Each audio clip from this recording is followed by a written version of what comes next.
All right, this week on FMF Unboxed, we're getting baptized. Hallelujah.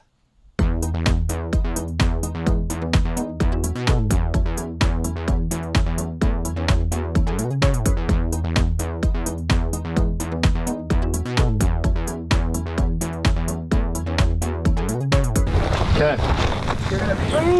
Get my GoPro. All right, go ahead, Phil. Go in the swimming endless void. That's really cold and endless.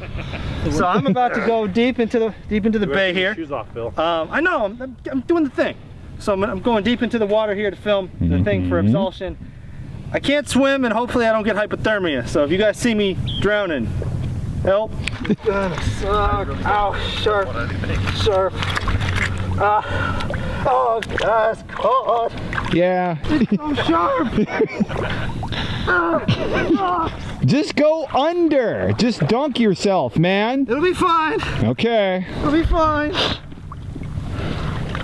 Oh, God. The beach is incredibly cold, right? That's just not me. Yeah, there's a lot more things to it, like a larger body of water. This feels like lake warm. It's a Great. Look at them walking into the void. Also, to be fair though, the bay is infamously cold. They have that like thing every year where people jump into it and it's like below 40 cold and they swim across. This is probably like 45. Oh, he's dead. Oh, never mind.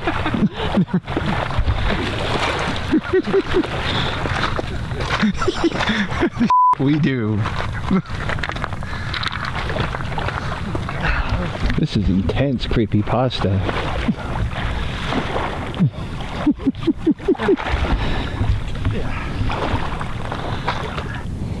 That sucked.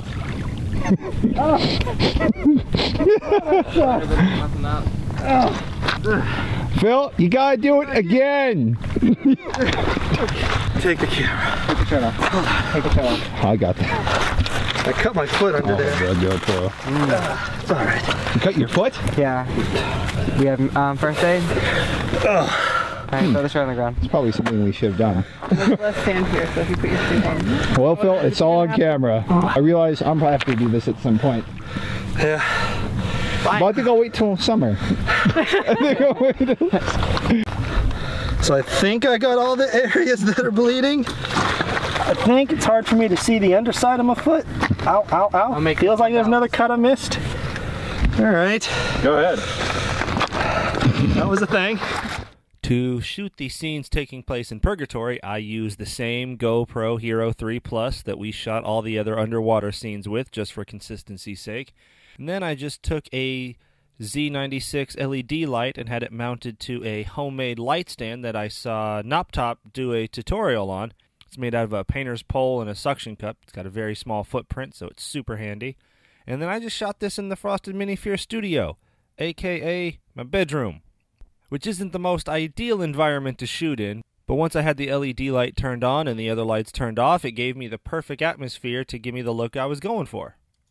When performing each character in the story, I employed several techniques to help make my voice sound different. For example, the main narration and all the supporting character voices were actually recorded on 2 different microphones.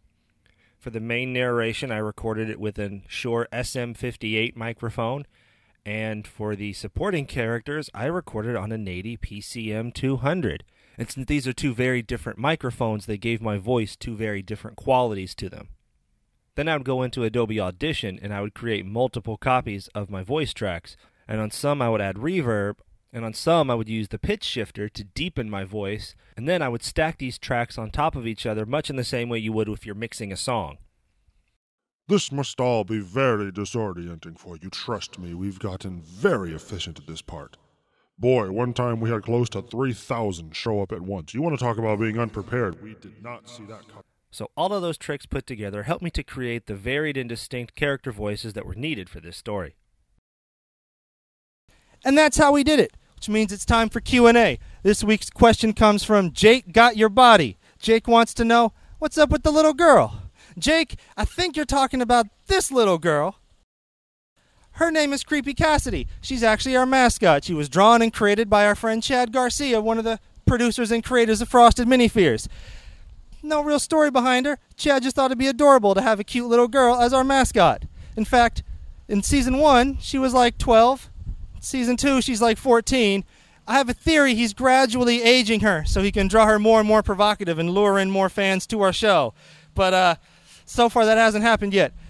We've actually been thinking about doing an episode about her, but we can't come up with an origin story that we like enough. Light bulbs from season 2.